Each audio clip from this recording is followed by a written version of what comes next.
world is complex, the Bible is complex. Human existence is a tangled ball of experience, perception, and understanding.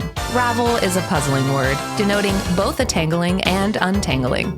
This podcast attempts to hold honest conversations in good faith.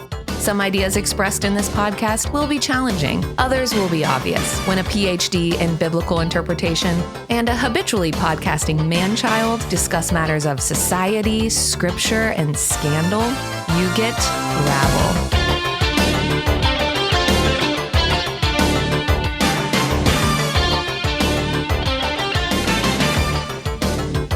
Hey everybody, you are listening to Ravel, and it's me, your best buddy Basil. And with me, as always, he's dependent on the divine, he's the addict of ABBA, he's in recovery from unrighteousness, it's Dr. Christopher Ryan Gates. Oh my gosh. Hey buddy. Hey. Hey. I was just thinking it would be so weird if people could hear how, just boring and normal our conversations are before we push record, and then how quickly it changes. Well, especially on days like today, where we're both feeling a little sluggish. We're feeling the effects of living in an imperfect world.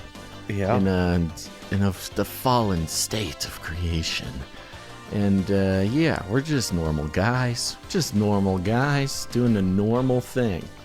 But yeah, when we start the podcast, we're podcasters. Yeah. Can you hear that crazy noise on my computer? Oh my goodness. Are you hearing this? Mm-mm. Okay. It was a cacophony of some USB drive unplugging and plugging back in about a dozen times in 10 seconds. Yeah, so sorry. I was dealing with that during our very good intro. Your computer has some compulsive behavior. Yes, we're going to need to medicate it for that. Today we were trying to figure out what we are going to do for the show. We have so many options. We've got some long-term plans, but today came around and we didn't know exactly what to do. And you did a wonderful job of reminding me, and therefore the world, that we haven't done a teen study Bible study in a while. We haven't. We have not done one. So that's what we're going to do. Yeah. That's now, fun. for those who remember, for those who don't know, maybe this is your first episode of the show. I don't know. I don't know what your habits are. But the Teen Study Bible was a big part of young millennial Christians' lives in the early 90s, of course, to be followed by the Extreme Teen Study Bible later on in the decade. But it really is responsible for a lot of what's going on today in the sort of the new Christian culture that is being led by millennials who have come of age. So we find it a fascinating exploration to look into the most popular Bible for young folks in the 90s. And within that sacred text, they added wonderful themed pages where some very talented early 90s graphic designer put together these insert pages to sort of have some bright shapes and colors to keep the attentions of early 90s teens, of which we were not early 90s teens, but certainly by the time we had come of age, this Bible was still used thoroughly in youth groups and churches and things like that. So good job reminding us, giving us something to do today. And we have another page. Yes? We do. Yeah.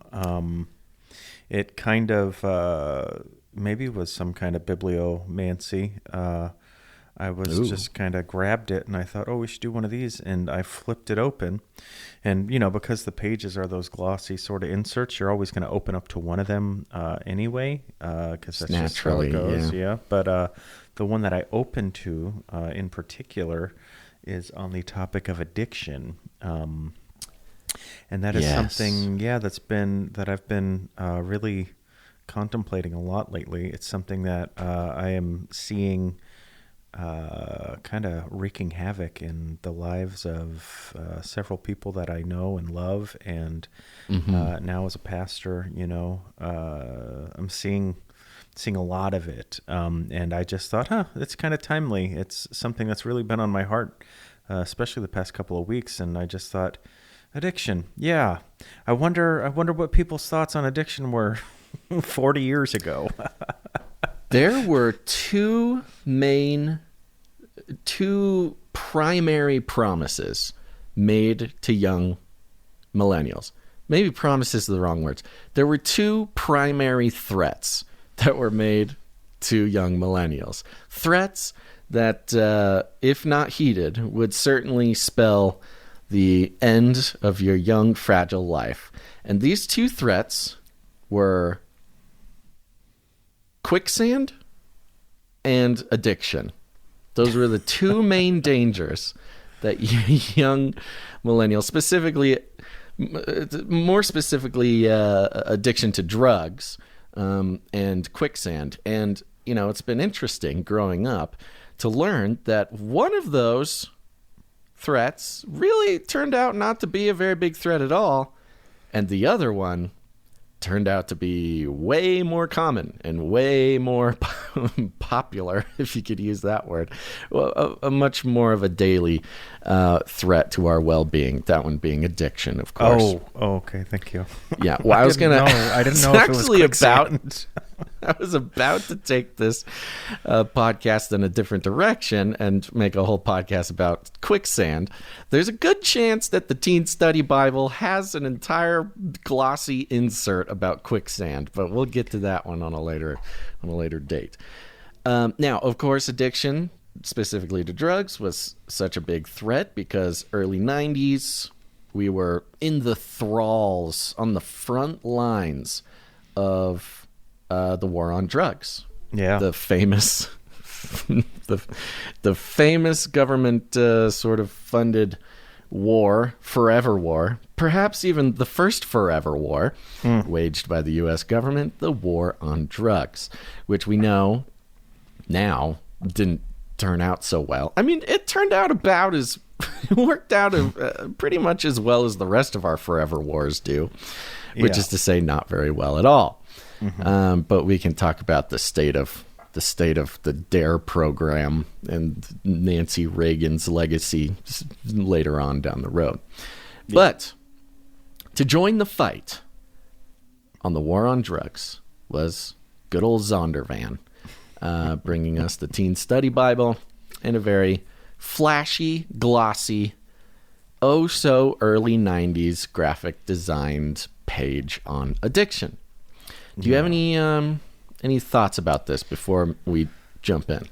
I mean, I don't really know. I have a lot of thoughts. I don't know how they will naturally come about. So I will say no, because I guess we should just start jumping into it, and then probably all the I was going to say specifically on, I don't know, the very existence of this page in this Bible. Yeah. Your experience as a young person. Now, I mean, depending on how early in the 90s we were like 3 years old. So we can, of course, it was raging in the later 90s. In our 12 years old is, I think, when the don't do drugs thing started we started being kind of targeted for that. Yeah.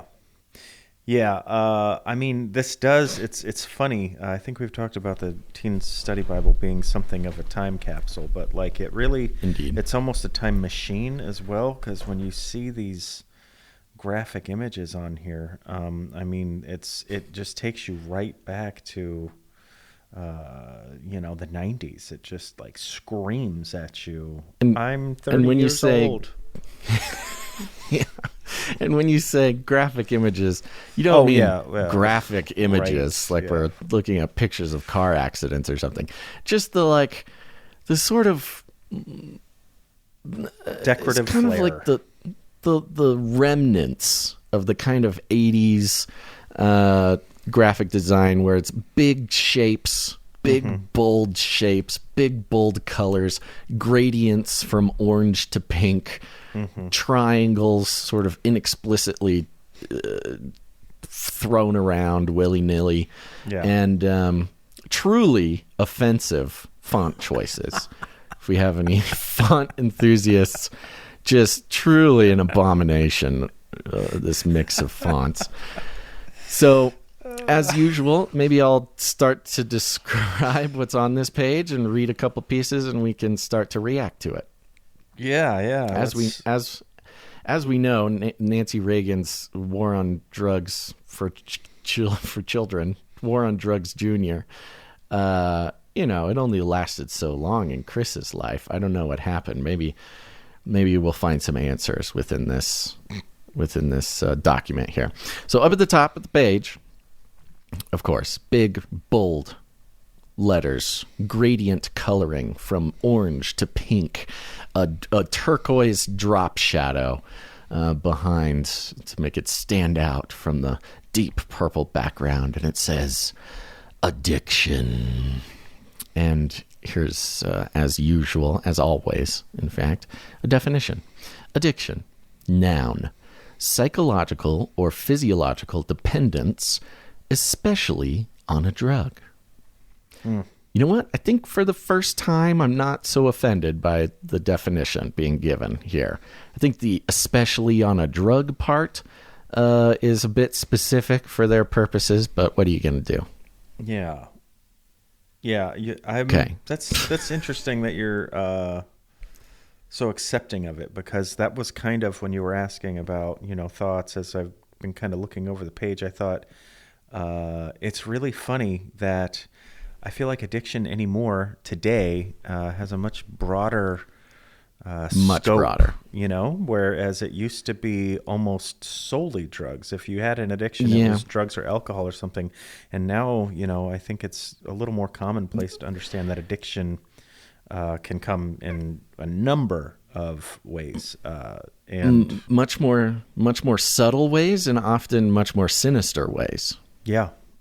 Than drugs. Now, I will give a disclaimer. There's probably going to be a couple times in this podcast where I will sort of reduce or talk about addiction to drugs, or the possible addiction to drugs.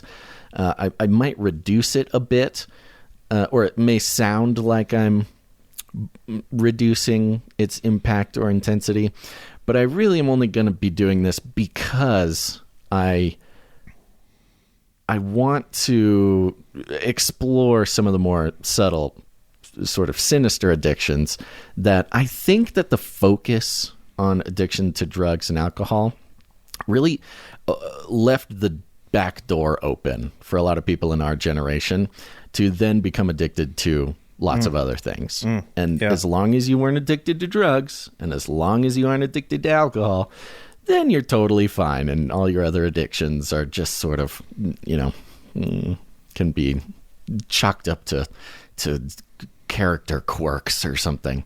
Yeah. But yes, so that's the definition it gives. Now, as always, it gives an alternate definition, which is the fine editors at Zondervan putting their own cute little spin on it. And here's their alternate definition.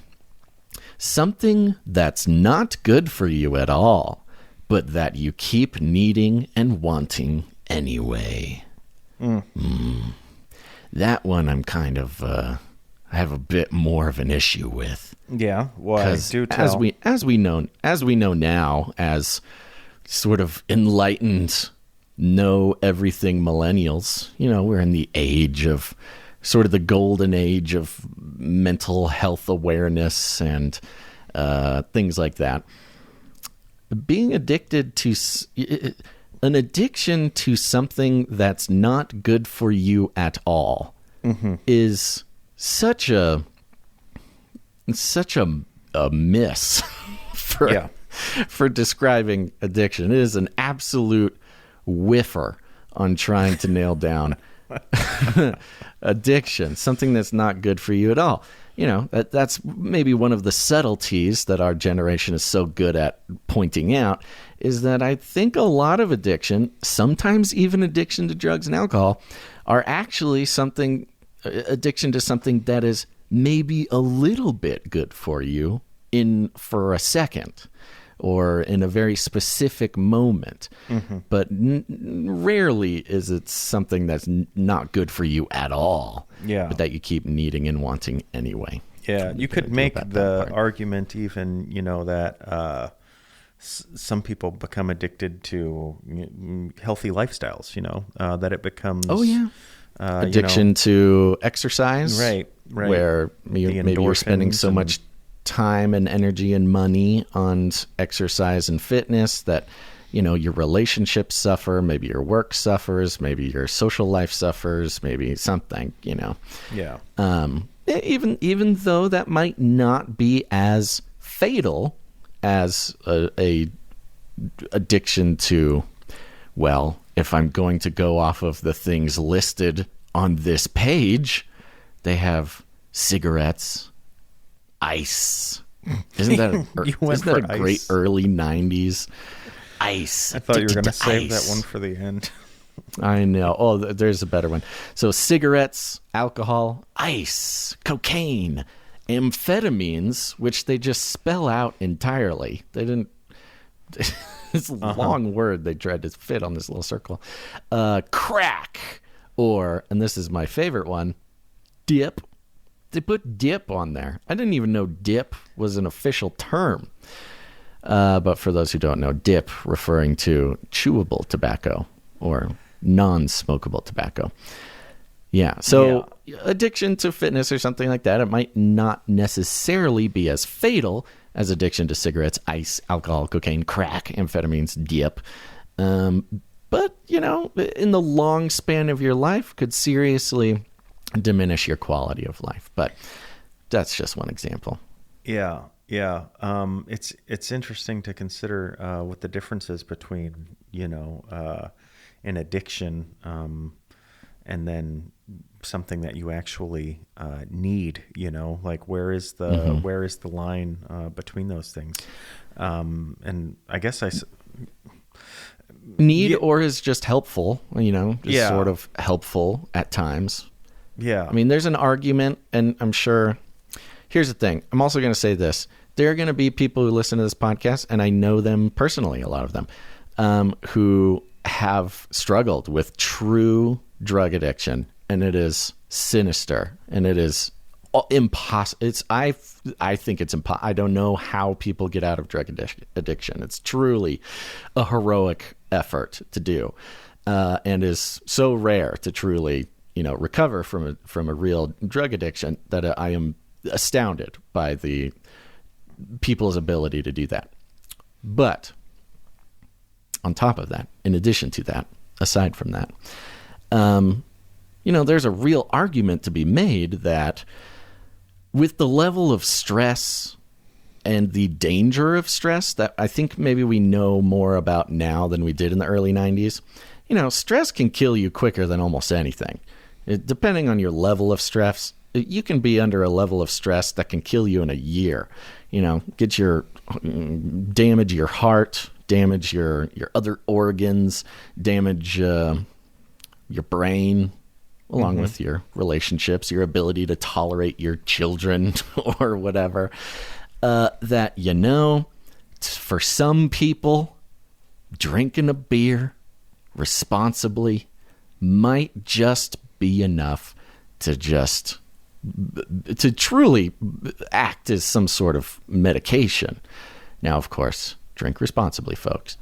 But that's sort of the kind of subtlety I feel like as a non-12-year-old kid in the DARE program was never quite communicated.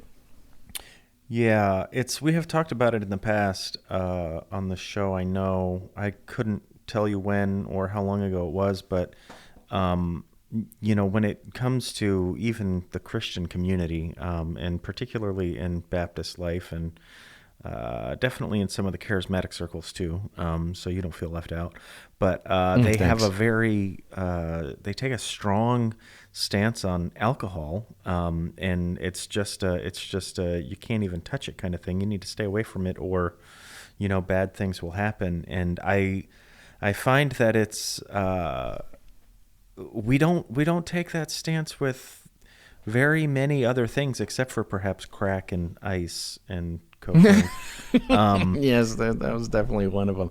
Well, especially in these spiritual communities you're talking about, depending on which one you're in and the severity or the intensity by which they operate in that community, a beer might be considered, whether it might be, who knows, I don't know, but it might be considered like a spiritual portal in which a demon will gain control of your body. Yeah, but and or that, something like and that. that could happen, but it's like it always comes back to me, and when we're talking about addiction and things like that, you're talking about a demon or like some kind of entity controlling you, and Jesus actually talks about this explicitly in the context of money, when he talks about serving God or mammon. And mammon is, of course, a name for the god of, the material world and material possessions. Also a name for money. And it's one of those things where, we don't tell people you could fall prey to becoming materialistic.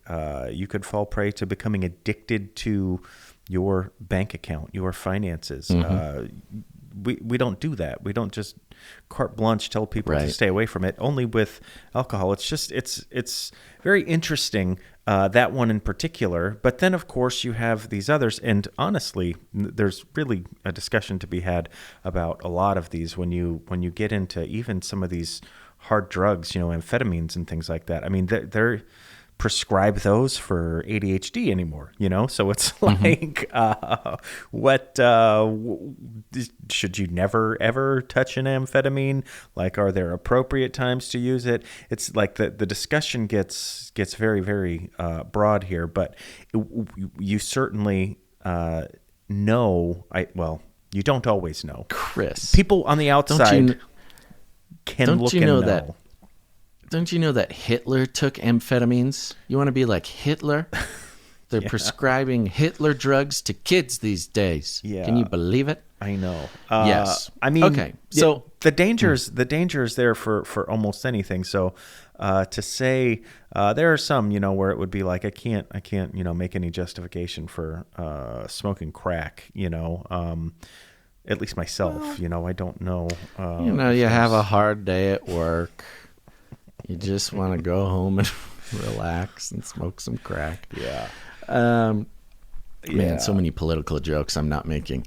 You're right. You're absolutely right. So there we go. I mean, I think everybody who's been in church for long enough has had the but Jesus drank wine type of thing, but the wine wasn't very strong. Well, that's actually not very true. Well, there wasn't a lot of clean water. So, I don't have a lot of clean. What about Flint, Michigan? They don't have clean water. Are they allowed to drink wine? Anyways, this is just the cascade of conversations I've had in the past, most of which are useless, and the other half turn out to be recorded and put on the internet for the public to hear. Let's continue. Sure. So we're going to continue. Well, even talk about your phone, like looking at your phone. Your phone and using an app is specifically designed by mad scientists in Silicon Valley to reward your brain for looking at it. Right. And the addiction to even just opening your phone, just clicking on it to see it look back at you is enough to release some dopamine in your brain. Yeah. And so, I think it's funny. I'll just find myself occasionally just clicking on my phone, wake up little buddy, and just looking at the shapes and colors for a second. Be like, why did I do this? I just did it because my brain wanted a little hit. So, that's the sort of pedantism that millennials get to deal with when it comes to talking about addiction. Yeah, well, so that's continue obviously where I was. I mean, when we were talking about it not just being drugs, I mean, that was the first place I was going was, of course, screens, devices, those sorts of things. And you see it with children, with young children these days, where it's like, holy crap. So it's funny that this page is, its definition is, says especially drugs. And it's like, when we're talking, one of the reasons we do this is to reflect on how things have changed over the years. And straight away, just right out of the gate with the definition, it's like, man, we have such a broader idea of addiction today. Yeah, there were no screens. I mean, there was a TV in the 90s, but you didn't have, no phones had screens that were fun to look at least. And almost nobody had them. Yeah. So, it wouldn't even have begun to occur. It's interesting how you talk about quicksand and addiction being the biggest, clear and present dangers to kids in the 90s. These kids nowadays, man, they got the most addictive thing right in their hand, right in the palm of their hand. Little Palm Pilot. All right. In the next section here, the turquoise circle in the background where it has cigarettes, ice, alcohol, cocaine, crack, amphetamines, dip. It also has this text that reads, maybe, too much alcohol kills brain cells and scars your liver. Yeah. Even one drink.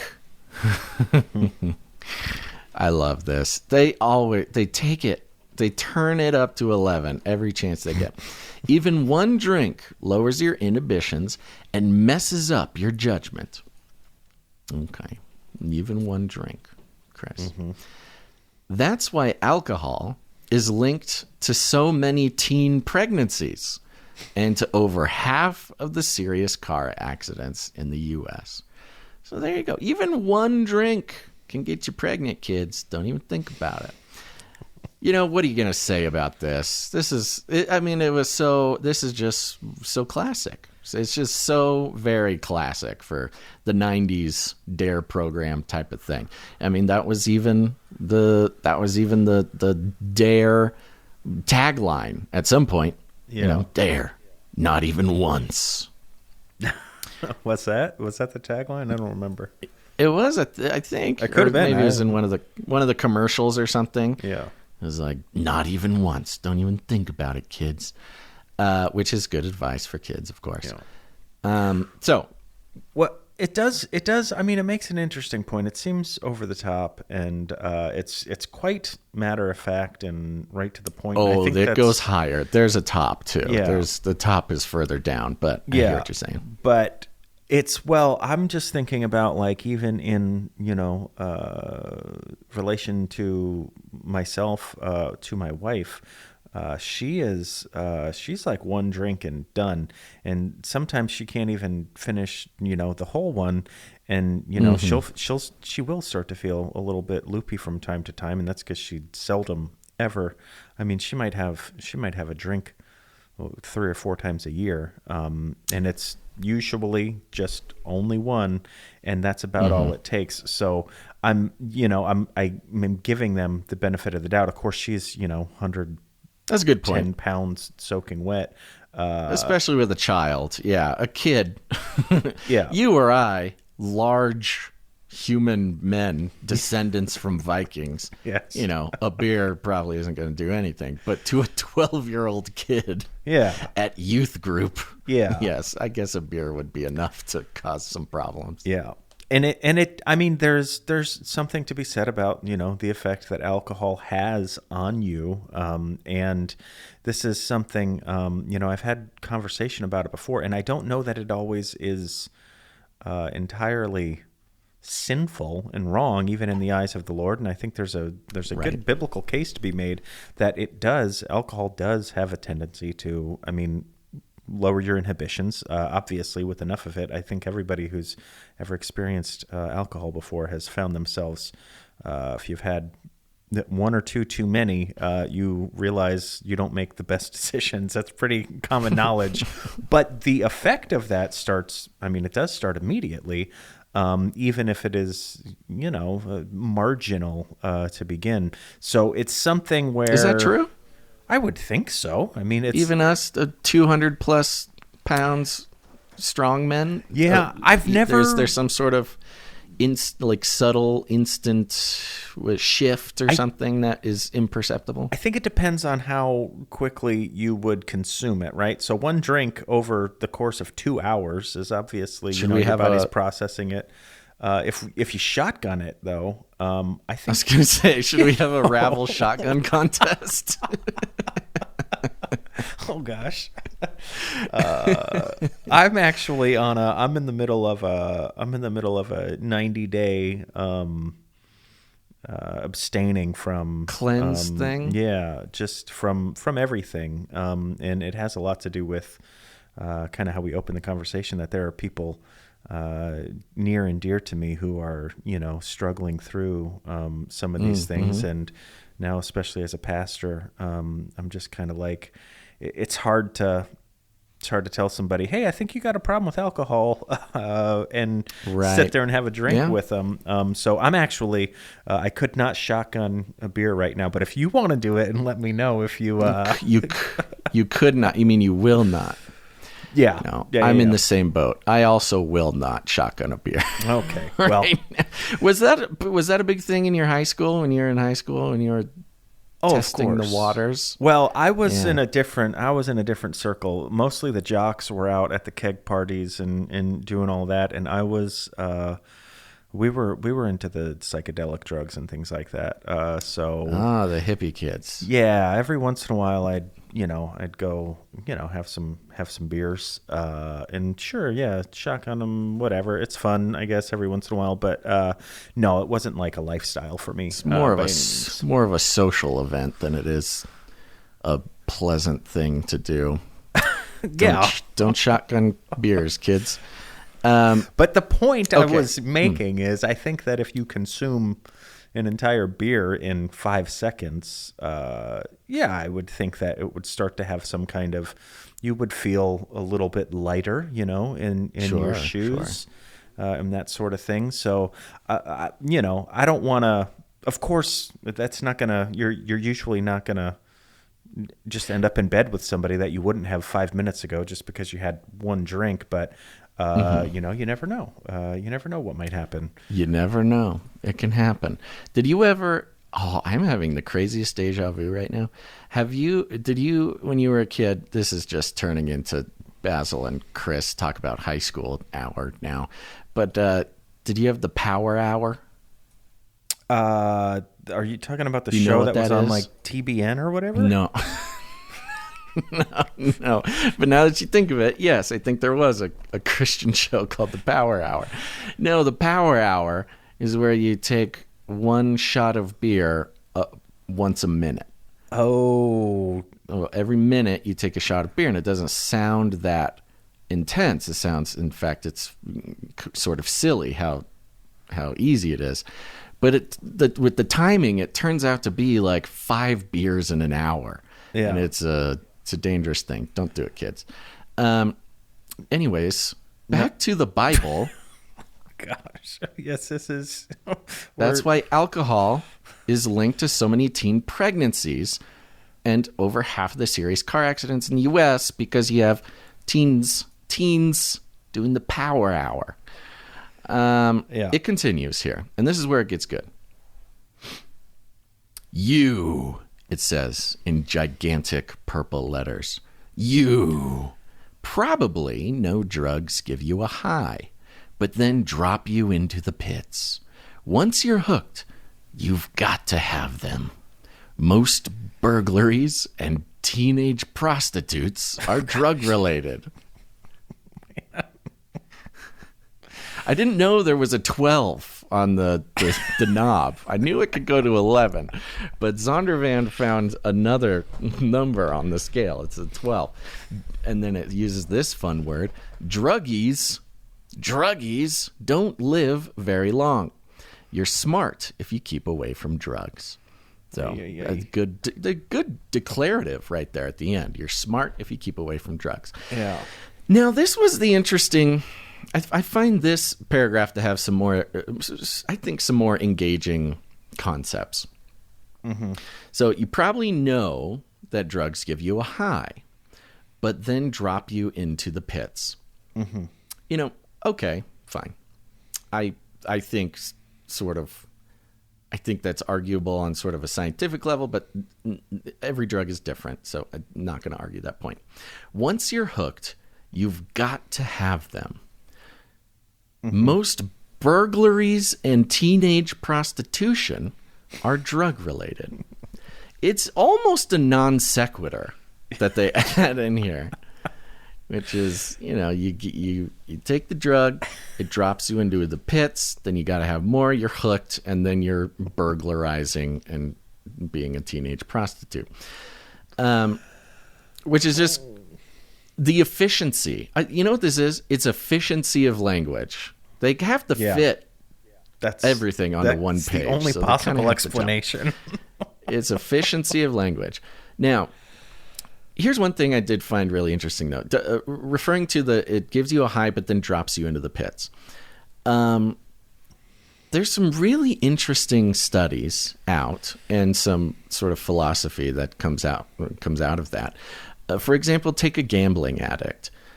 They found through brain scans and all sorts of stuff, you'd think that a gambling addict continues to gamble, continues to risk everything. Honestly, I've known personally some gambling addict, and it is a nasty one. It is a nasty one for a lot of reasons. Yeah. And one of those reasons is it doesn't make any sense.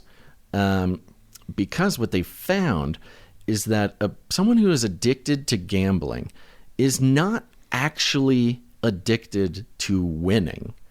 Their brain does not reward them when they win. They're actually addicted to losing. And it's the losing that triggers something in their brain that inspires this euphoric fantasy that just one more hand, one more pull of the lever, one more press of the button. It's the losing that is the addictive part. For people who are gambling addicts. And that's why when they win, they don't stop, because winning isn't the reward. It's the losing after they've won that sort of characterizes the pleasure that they get from it. And I think you can kind of apply that to a lot of addictions. I think, but also I've read some things that sort of imply this, that, for instance, with drugs like ice or crack, it's the coming down, it's falling into the abyss after the very short-lived high of some of these very strong, what are they called? I just used the word. What are they? Stimulants. No, stimulants. These very strong stimulants. You feel euphoric, you feel great during it, but it's when it dumps you, when you've squeezed your brain from all the pleasurable chemicals it could possibly produce for you. And that's something to keep in mind. And it's an interesting connection between addiction to drugs and addiction to anything else. Because really anything that can cause your brain to produce pleasurable chemicals. When you take a drug, it's not the drug that you're addicted to. It is the cocktail of chemicals it causes your brain to create. So when you talk about addiction, you're actually addicted to the chemicals that are produced in your brain. You're addicted to your own brain chemicals. It just so happens that a certain drug signals your brain to make these chemicals, which I think is a pretty interesting sort of philosophical idea when it comes to addiction. The entire addiction lives in your head and is caused by chemicals produced by your own body. But it's after the high, when you're in the pits and you're not feeling so hot. It's really the transitions that a lot of addicts, after much therapy, have come to realize is really what they enjoy. It's the act of getting high. The high is fine, the high is nice, but it's the transition from not high to high that is the most rewarding part of it.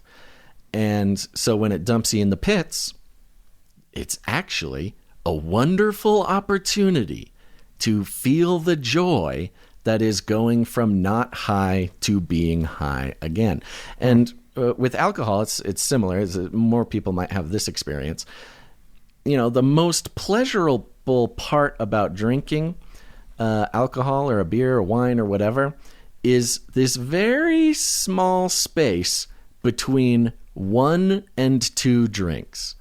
When you get to the 2-drink zone, you know, you're sort of in, and this is for an average-sized person, I guess is what they would stipulate in these studies, but it is in the way up, going up the roller coaster that has the most pleasure or releases the most pleasure chemicals in your brain.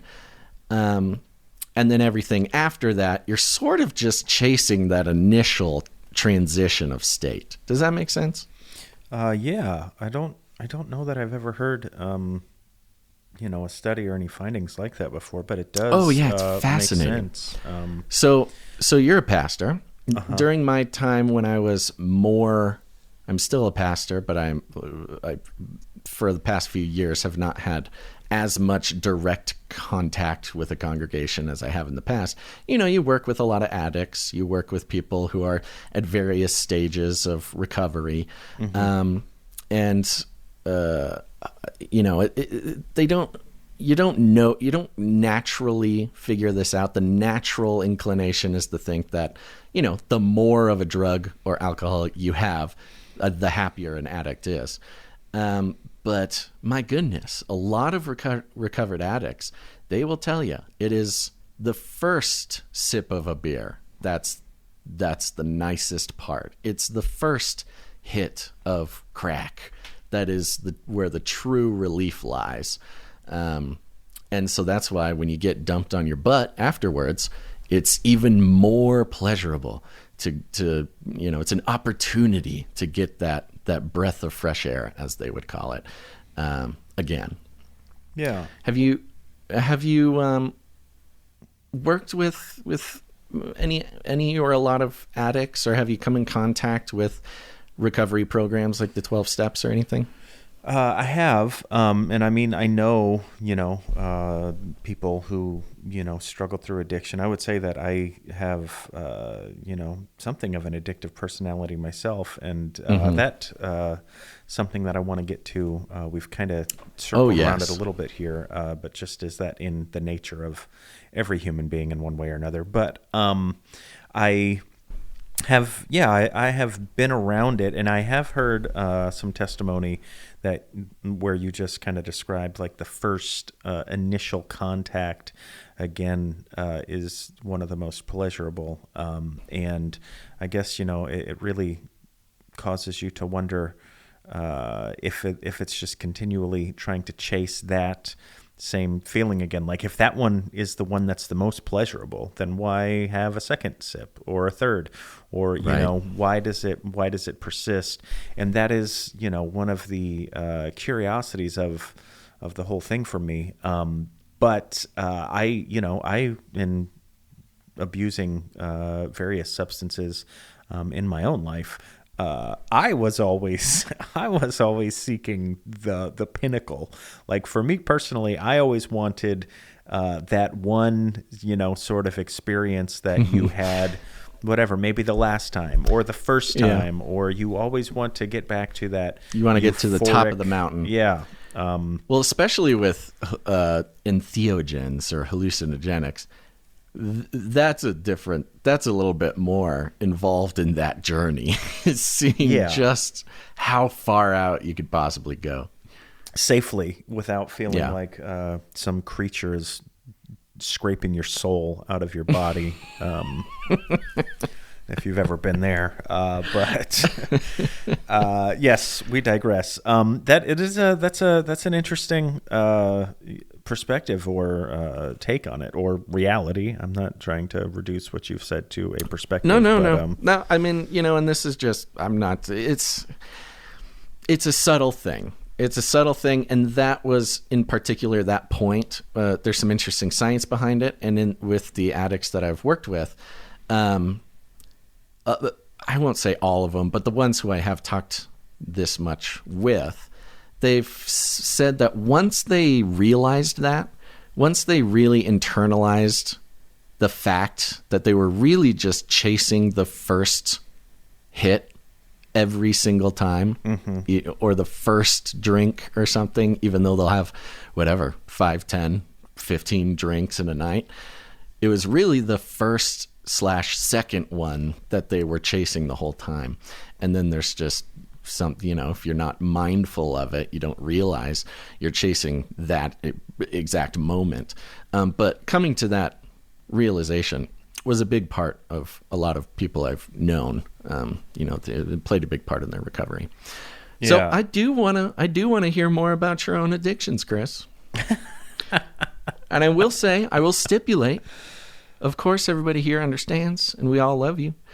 But according to Zondervan, if once you're hooked, you're going to start burglarizing and become a teenage prostitute. Yeah. And look at you. You came out the other side. You're a pastor of a church. You're a podcaster. Yeah. Which you probably should, that might be a little bit of a case against drugs, but you are a pastor, and that's what matters. Yeah. Well, anybody, that one's the college professor is a little bit more, of course, there's a lot of addicts there. Forgot about that too. The secular college professors are the biggest druggies in the world, man. Yeah. Well, I mean, yeah, my personal, and I didn't have any, thought that this was going to go into personal testimony time here, but, my, personal struggle, and like I said, a lot of it was really more, for me, that it was that experience. You're chasing some kind of experience. And it was, like you were saying, that it's that relationship with yourself in a sense, yes. That kind of euphoria that you are experiencing within, or the enlightenment that you feel like you're receiving. And I think for me, because I exist very much in my head, if you're into the Enneagram thing, I usually am a 5 on there. We all exist in your head, Chris. Yeah, I believed that at one time, actually. But so for me, that was like that was the payoff when you have these, moments of what you think are clarity or revelation. And I kept on going back for those. As far as how I didn't become a burglar or a prostitute, and I don't mean to make, by the grace of God. Yeah, by the grace of God. I actually was in a circle of people where those things were going on, where there were people who were stealing from others. And I'm sure at some point or another, I ripped somebody off for some money or some drugs or something along the way. I mean, it's a shady world. And it wasn't a regular thing. Not that for some reason that's like worse if you're a thief than if you're if you're a professional burglar versus a hobbyist. Right. But it never really got there, and that's probably just because whatever drugs I was into, LSD, you could $10, $15 was enough. Incredibly cheap afternoon to get you, to take care of you for a while. It's a cheap LSD is a cheap date. Yeah, but anyhow, so I didn't have to get into any of that, but I started to realize that after I got away from those harder drugs, and I actually even, oh man, should I say this on the airwaves? Yeah, you should say it. No. You're also the editor of this podcast, Chris, so you can always take it off. Take it out if you don't want to. I accidentally smoked crack one time. Chris, I've heard that a lot. I know several people who have accidentally smoked crack. I didn't. It's a fairly common thing. I was handed a pipe. I thought I knew what was in it, and then I took a hit and handed it back to the guy, and I sat back into the leather chair that I was in. There's a whole lot more to this story, but I'm not doing the whole As story. there always is. You don't just casually accidentally smoke cracks. If you're accidentally smoking crack, there's some other things going on. Yeah. Well, I was actually completely sober up to this moment, but there were some other things going on. But anyway, I handed it back to him, and as I exhaled, I am not promoting drugs in any way, shape, or form. But what I will tell you is there was a euphoria, a sensation like within my body and my mind that I have not experienced ever before. It was unlike anything I have ever felt before. And I don't know how long I sat there and just kind of stared at the ceiling until I looked at the guy and I was like, what was that? And he goes, you never smoked crack before, bro? And I was like, what? It's always the same guy, too. I think there's sort of a Johnny Appleseed figure wandering the American countryside and going to house parties with teens and just sort of, giving people crack on accident. Yeah. But it was that one and only time. But I remember in that moment thinking to myself, no wonder people can become addicted to this. Oh my goodness. It was completely satisfying in that moment. I mean, it was so fully and wholly, everything just felt right. And it was just the one hit. So I don't know what happens if you go on a binger and what it's like coming down off of that or whatever. But that was just a little side thing. As far as my relationship with the drugs, go ahead. Real quick, just because you're on it, I think this is a good time to have this part of the conversation, which is especially for people who have never done drugs, or maybe they just, think poorly of anyone who tries drugs, or they think poorly, you think of an addict not as someone who's in a bit more of a health situation than they are, just a criminal or something. There's something it's important for people to understand. And people who have experienced this will know exactly what I'm talking about. And that is the reason why addiction is so powerful, whether it's drugs, alcohol, phones, attention, likes, whatever it is. It's you're getting something that you needed. And sometimes you don't know that you needed it. The reason people get so attached to anything to the level of addiction, but specifically drugs, is, we all have secret things going on in our heads, in our hearts, in our lives, that maybe we don't even know are broken. There are things missing. There's a lack. There is a discomfort. There is an anxiety that's just inside of a human being. And if you're lucky, you grow up in a situation where you learn how to cope with that discomfort of just existing in the world. The discomfort of being a person who has a history. Maybe you made a bad choice once and that haunts you, or maybe you never had good relationships modeled to you, or whatever. There's something lacking in all of us inherently, and this is part of what's so powerful about a life with spiritual connection to God, is because you're pursuing something that can truly help with that lack.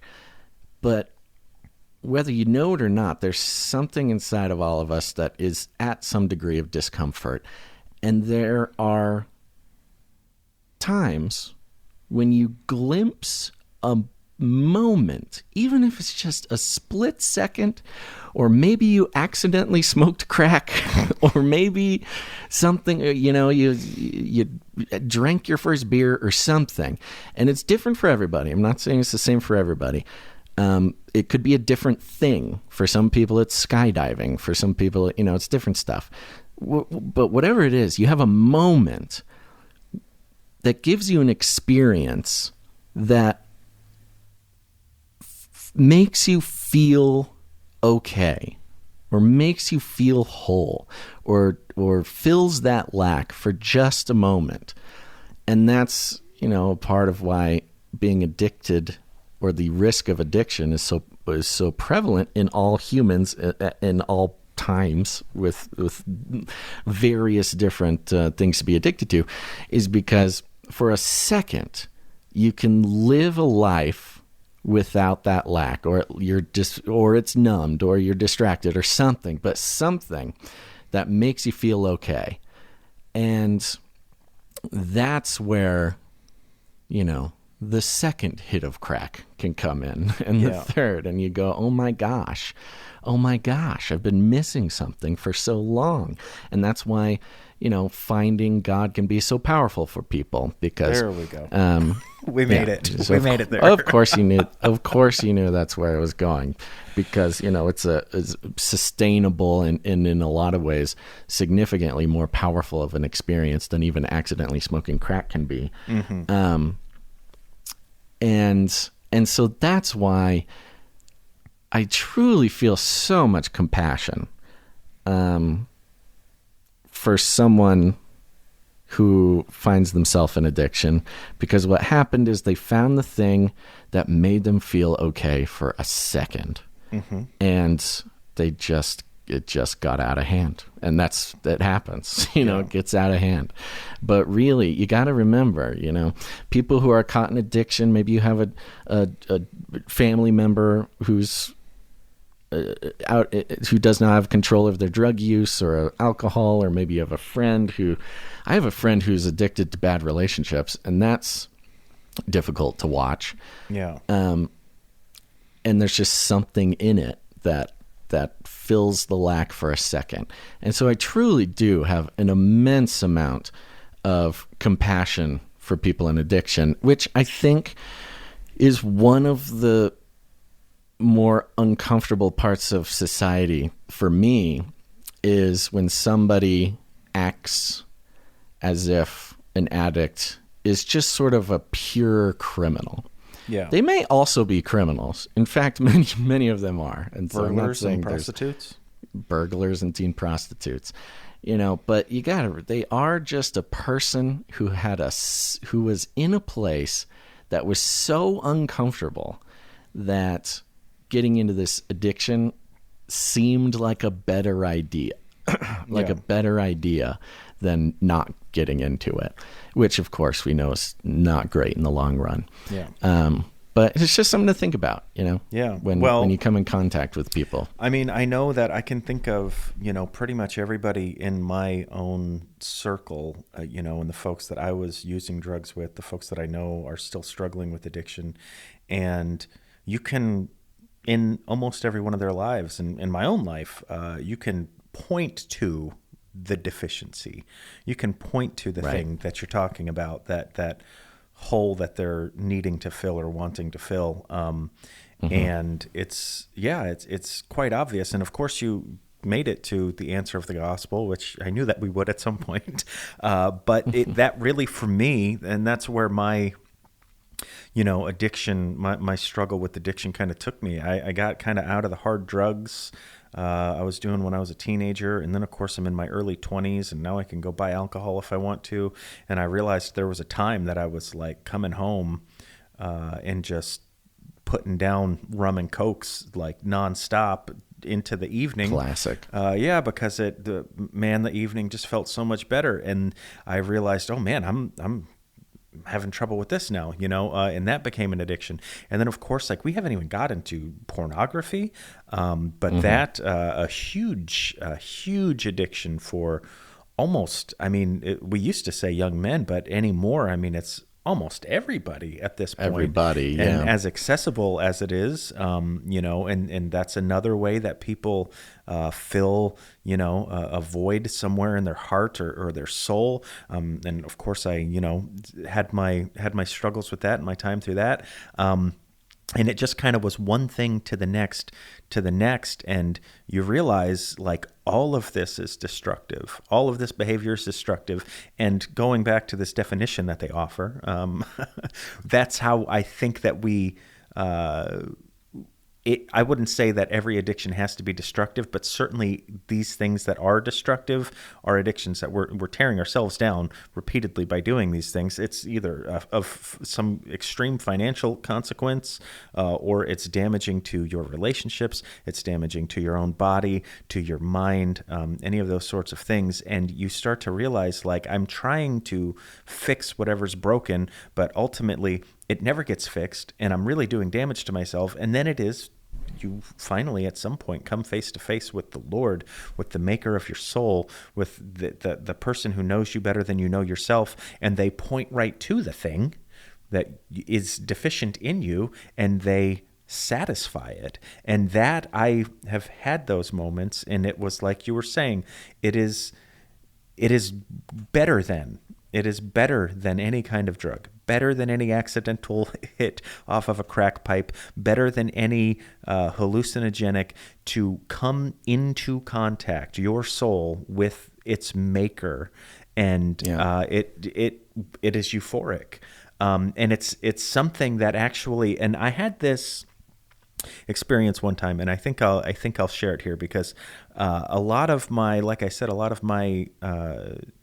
own personal drug usage was chasing after this kind of experience, and usually some kind of enlightenment, some kind of, like, I was trying to pierce the veil, like, see what's out there, kind of thing. And then I came back around and got back right, like, with the Lord, and then I started to think back on those psychedelic sorts of experiences, and then there's a real spiritual component to drug use. Like, it is, there are spirits attached to it, and I started thinking to myself, like, if this is like a spiritual experience, I was always trying to ignore God when I was in the middle of these things, because I thought I was doing something wrong. That's interesting. And I didn't want, I was trying to hide from him. But then I thought to myself, what if I, like, invited God, like, to be a part of it one time? So I did this, and I'm not advocating any of this, but I'm just going to tell you what I feel like I heard from the Lord in the middle of this thing. And I was having this moment of intense. I put on worship music. I was praying. I was being very intentional about talking to the Lord while I was under the influence here, and I felt as though I was having fellowship with him. And I started asking, I'm thinking to myself, I'm like, Lord, why, if this is real, if I'm really communing with you, which it feels like I am, why not have this for everybody? Why not always be, like, in this kind of state with people? And he reminded me in that moment of the time that I did have that kind of fellowship with him, and I was completely sober. And it took intense prayer. It took intense focus. It took real discipline. And there's a scripture that I want to get to here in just a little bit to talk about that. But you can get to that place without those things. And what I felt like the Lord told me in that moment was, he said, this is for lazy people. This is what people who have no discipline have to do in order to have this kind of experience. But if you have discipline, and if you have an actual relationship with me, you have access to this all the time, and you don't need these other substances. And it was really mind-blowing, and I really can attest to that. And anybody who spent any, long periods of time in prayer and fasting and those sorts of things, you realize that when you start to deprive yourself of all of these other things and you just start to fill your soul with God, that you have the same sorts of experiences that drugs can provide, and alcohol and sex and any of the other things. You can have all of those experiences just between you and the Lord. Yeah. No, I think you're absolutely right. And I have heard that before too. There's a saying that kind of floats around in the psychedelic community of, the real veterans is, you don't need drugs. You are drugs.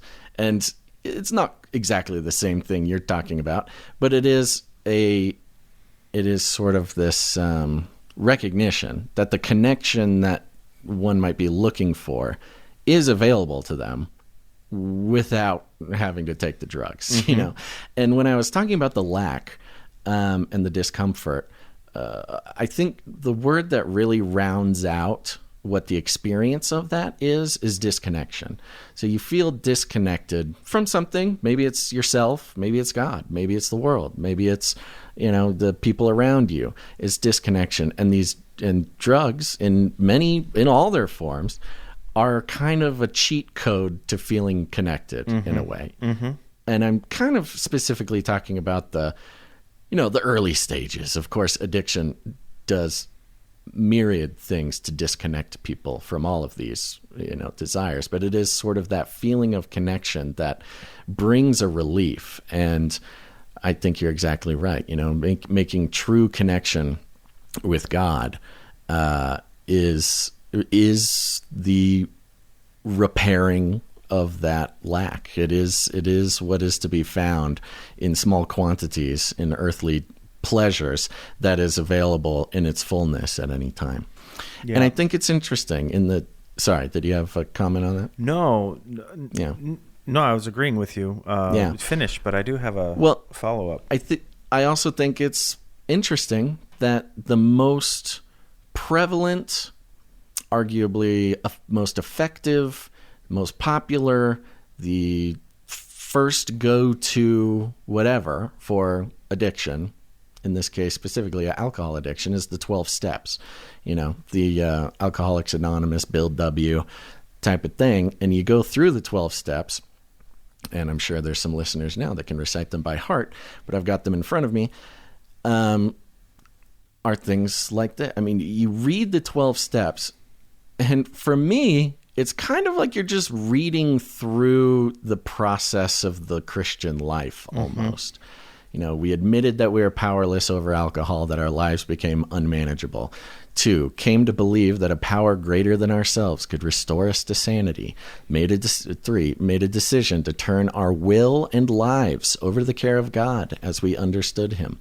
4, made a searching and fearless moral inventory of ourselves. 5, admitted to God, ourselves, and to other human being that the exact nature of our wrongs. 6, were entirely ready to have God remove all these defects of character. 7, humbly ask him to remove our shortcomings. 8, made a list of all persons we had harmed, became willing to make amends to them all. 9, made direct amends to such people whenever possible, except for when it would injure them or others. 10, continued to make personal inventory, and when we were wrong, promptly admitted it. 11, sought through prayer and meditation to improve our conscious contact with God as we understood him, praying only for the knowledge of his will for us and the power to carry that out. 12, having had a spiritual awakening as the result of these steps, we tried to carry this message to alcoholics and practice these principles in all of our affairs. Now, I know there's people who have issues with the 12 steps, and admittedly, the 12 steps have a abysmal recidivism rate for a lot of reasons. Mm-hmm. But the one thing, the main program, remember, our state, the government mandates 12-step programs for people who, get in trouble with addiction-related crimes. The government of the United States mandates a program that is all about reconnecting yourself to God. Now, I think one reason why this is my opinion, one reason why the 12 steps, really fails in a lot of ways is because it's not the only one, but it's basically the only program to directly address addiction. I think it's a little lacking because in AA you're sort of allowed to replace God with anything. Mm-hmm. You can say, a doorknob is God and you just think of a creative way because, I don't want to believe in God. I don't want to, I want to hang on to my addiction rather than believe in God or whatever. It's not sort of enforced to actually pursue God. You're allowed to, make your higher power anything. It could be a person, it could be an object, it can be nature, it could be whatever. So there's a lot of reasons why it has some problems, but I think, that could be one of them, is that this sort of wishy-washy nature of the whole thing is based around reconnecting with God. And I think one of the reasons it doesn't work is because when they say God, you could mean anything. Yeah. But I don't think it's a coincidence that the one thing that is repeated around the entire world for people who have a problem with addiction basically boils down to reconnecting with God. Where was I going with this? I think that's the destination. That's just it right there. Yeah. Yeah. Yeah, it is. There is certainly something to be said about that. And I was just having a conversation with somebody here just recently, and we were talking about AA, which I have, a couple folks in my church who are in AA, and they're working the program hard. And very proud of them for that. But we were talking about it in relation to Celebrate Recovery, which is, if people aren't familiar, that's basically AA, but very intentionally Christian and Bible-based, and you don't get to let your higher power be a doorknob or a tree. Right. It's Jesus. But the AA follows those, like you were saying, you read through those steps and you're like, did they take this straight out of the Bible?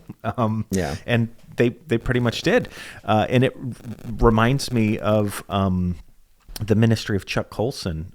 If people are familiar with Chuck Colson, he had a prison ministry that he did where they would go into the prisons and they would start doing Bible studies with these guys and start evangelizing and then discipling these guys who were inmates. And what they were able to do in that was they were able to flip the reincarceration rate, where normally reincarceration rate, and it has remained pretty consistent for the last number of decades, is about 80%. Yeah, so sky high. 80% of people who do any time in prison get out and go right back in. And this is another strange sort of addictive sort of thing. There are like people who just, they want almost to be back in because they don't know anything else. Well, Chuck Colson, in his Christian Bible-based prison ministry, flipped that rate around entirely, where any of the guys who came through this, it was only 20% of those guys were ending up back in jail. And then, of course, they ended up kicking him out of the prisons and saying that he couldn't do that ministry there. And then it really makes you wonder if somebody doesn't just want to keep all of these guys in jail. It's almost like an industry that is designed to perpetually incarcerate people so they get paid by the government. Yeah.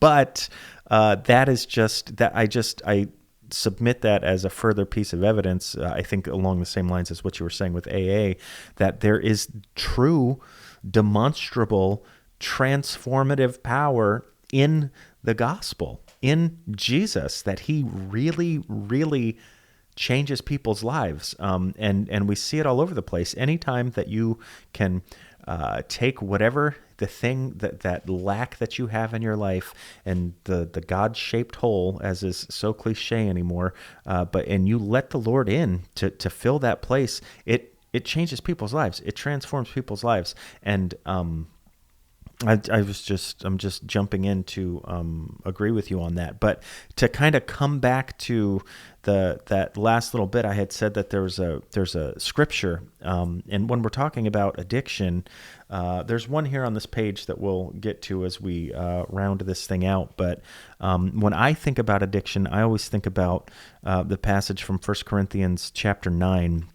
And Paul, people are probably pretty familiar with it, but it's where he's talking about running a race, right? So in 1 Corinthians 9, and starting in verse 24, he says, "Do you not know that in a race all the runners run, but only one receives the prize?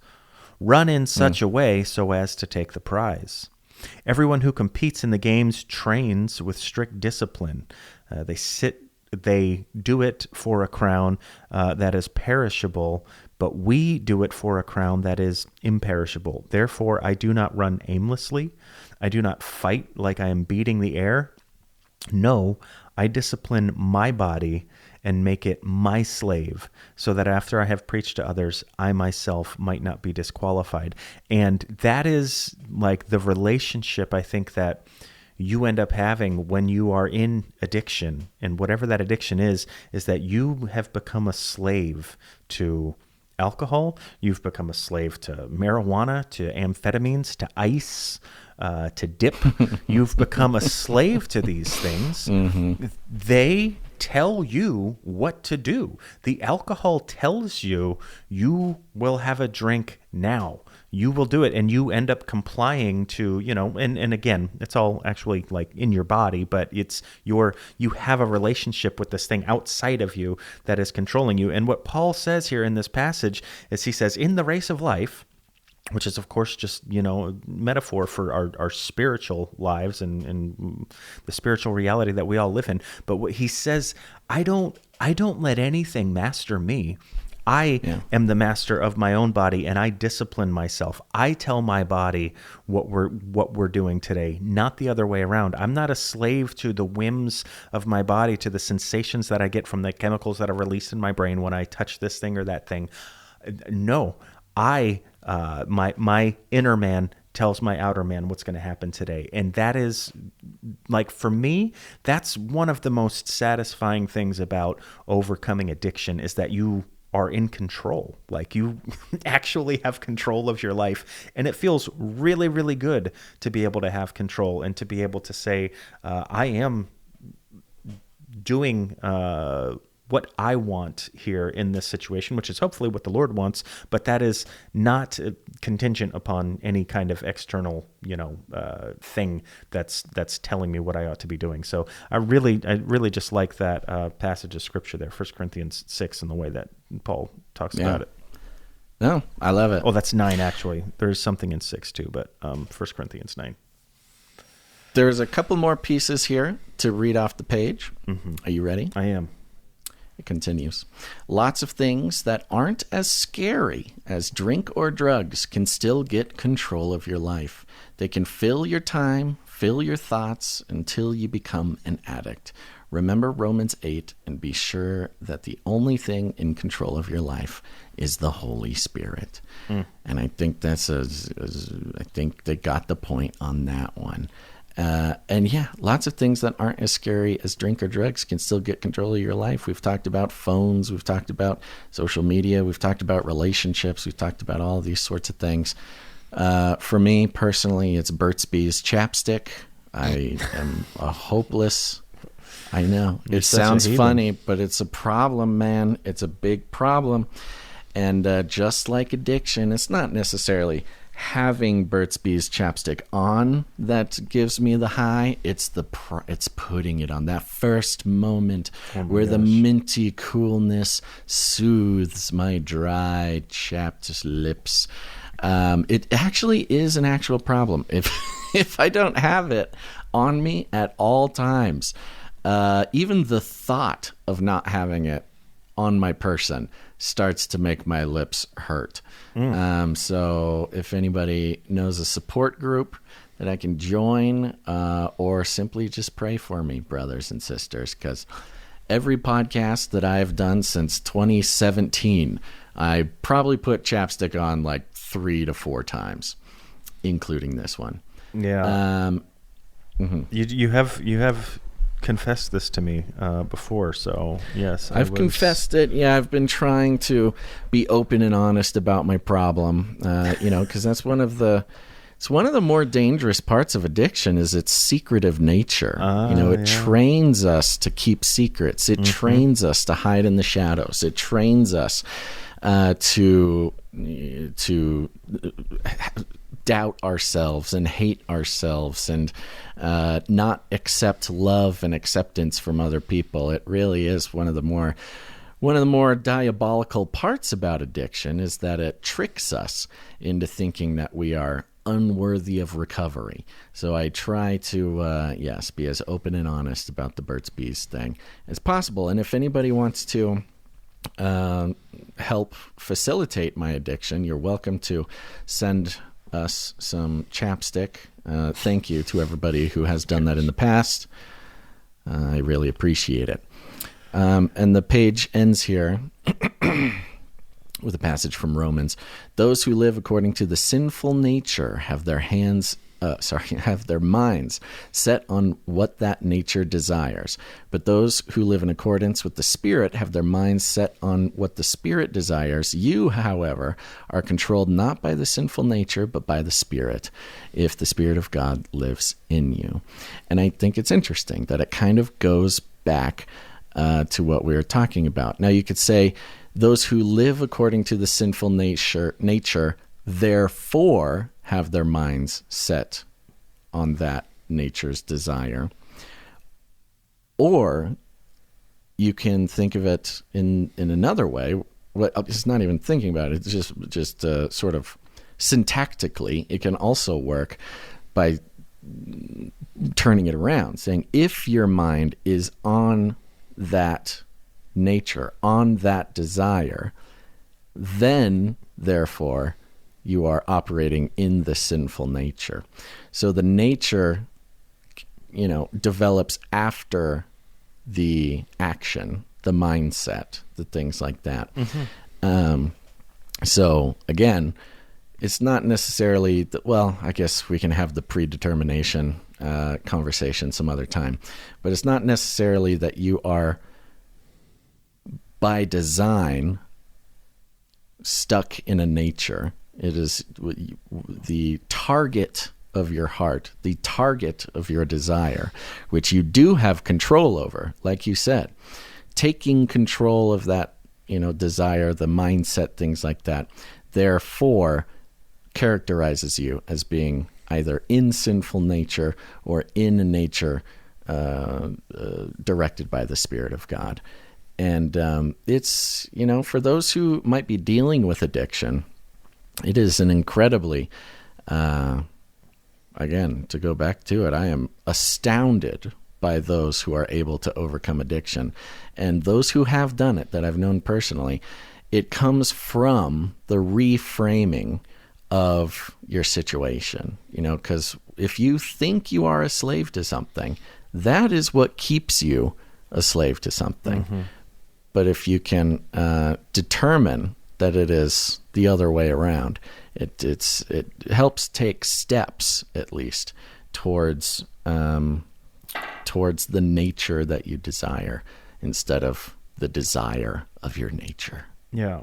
And I think that's you bring up a really important point, which I actually had a note jotted down here to make sure that we talked about. And that was bringing back to that discussion I was having about the difference between AA and Celebrate Recovery, is that in AA, there's a pretty common sort of refrain that, you introduce yourself. Hello, my name is Chris and I'm an addict, right? Like that's the introduction. And you're basically told, once you're an addict, you're always an addict, right? Like, and what you have to do is keep your addiction at bay. And the difference in Celebrate Recovery is they talk about the truly transformative work of Jesus. And you can, it's the message of the gospel. You go to, 2 Corinthians 5, and it's, therefore, if anyone is in Christ, he is a new creation. the old is gone. Behold, all things have been made new. And that is the fundamental distinction between what a program can do for you and what Jesus can do for you. And that's not to say there's wisdom in what they're talking about in AA, that people who are addicts, you're always going to struggle with addiction. But I think we had talked about it at the beginning here. I think everybody in some way, shape, or form struggles with addiction, whether it's Burt's Beeswax or dip. Everybody has, these addictive sorts of qualities about themselves where they're coping mechanisms, and everybody kind of struggles with it. So it's not wrong necessarily to say that you're always going to struggle with addiction in your life, because you are, but to define yourself by that addiction as opposed to defining yourself by the transformative work of Jesus, I think is folly. I don't think that we need to be defining ourselves by our weaknesses. We need to be defining ourselves by the strength of Jesus and his power to overcome inside of every single one of us. And I just want to offer, encouragement, because we always, make light in some way about these topics for the Teen Study Bible study, but you gave a sincere, kind of an heartfelt commendation for people who have overcome addiction. And I know many people who are struggling through it right now. I know many people who have overcome it. There's nothing more impressive to me either than to see people who have, beat some addiction.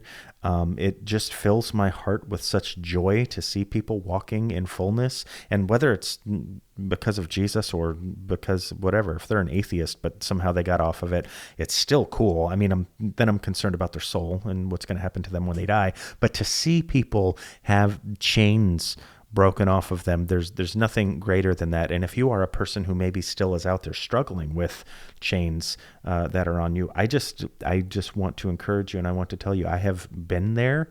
There are still times in my life when I want to just put the chains back on, and you want to give yourself over to it. But I promise you that whatever the sensation is that you are seeking after, it can be found in Christ. And more than that, I have thought about it sometimes too. And when I was talking about kind of that weird little epiphany maybe that I had while I was high and talking to the Lord, that the reality of the euphoria that you actually have in those drug-induced states where everything seems perfect, where it's bliss, where you're like, there's like either some kind of numbness that feels wonderful or some kind of ecstasy that feels wonderful. All of those things that you have experienced, you will experience to an even greater degree when you are in the presence of the Lord in eternity forever. I can promise you that if you have seen that in this life, count yourself blessed in knowing that you've actually had what is just a small glimmer of the ecstasy and the euphoria that's coming in heaven. And shelf it for now and realize that that is not the intention of the Lord for any one of us for right now. That's what he has prepared for us later. We're not taking shortcuts. We're not trying to get there right now. We're trusting him. We're trusting his timing. We're trusting his plan and his purpose for our lives. And we are pursuing him and him alone. So we talk sometimes, about these old stories and some of the things, and I hate to ever think that I'm like telling people, I smoked crack once and look at me now, I'm a college professor, and that's giving people license. I would advise everyone to stay away from all drugs altogether. I do not condone any of them whatsoever. I just want to make that explicitly clear. But the Lord can take all of our horrible mistakes. He can take all of the things that we've done, and he can work them together for good. And he's done that in my life. So if you heard anything from any of that, I hope that what you heard is the Lord can take a train wreck and he can make something good out of it. And he does. Indeed. Indeed, it is true, Christopher. And with that, I think that's a good time to wrap up. What do you say? Seems like it. Yeah. I think so. Another wonderful discussion. Thank you. Zondervan. Thank you, Teen Study Bible. And thank you, listener, for listening to this Teen Study Bible Study. Yes. TSBBS. Is that what we decided? I don't think we've ever consistently gotten that acronym down, even between you and I. I thought we did, but you, I don't know that you have. I thought I had a thing. But I like to keep things fresh around here. I also want to give a special thank you to Lindsay Fogeron, whose Teen Study Bible this is that we're referencing. Still looking for you, Lindsay. If you're out there. We got your Teen Study Bible. Yeah, she was a member at David Jeremiah's church, I found out, as I was snooping through the Bible today and looking at her old... So many clues. Yeah, it's really fun. Clues to follow. Yeah, there's a maple leaf or something in here, too. It's really cool. I love old Bibles. You can send Basil all the chapstick, and you can send me all the old Bibles. All the old Bibles. All right, everybody. Make sure to get your copy of the Teen Study Bible if you want to follow along at home. And if you have any questions or comments, you can email us at contact@ravelpodcast.com. Thank you, everybody, for reaching out, saying hi, even if you just want to say hi, or if you've got an idea or a question or something from one of these episodes, just let us know. We'll love it. And, of course, we're all on the social medias and things like that as well. And, I haven't mentioned this in a couple episodes. Go leave us a rating and a review on Apple Podcasts. It's incredibly helpful for us, the process of doing podcasts and helping people find the podcast, stuff like that. Go leave a rating and a review. It would be very nice. And if you have any, guests, any ideas for guests, any friends or family or whatever, we're always open to hearing what you guys want to hear about and who you want us to talk to, stuff like that. So we can't wait to chat with you. So do all those things, and I think that's it. Thanks for listening, everybody, to this episode of Ravel. Make sure to tune in next time. But before we go, Chris, do you have any last words? Godspeed. Thanks for listening to Ravel. To learn more about who we are, what we believe, or how to support this ministry, visit our website at ravelpodcast.com. If you have a question you would like answered on the show, or to let us know how we're doing, email us at contact@ravelpodcast.com. This project is made possible by the prayers and generosity of listeners just like you.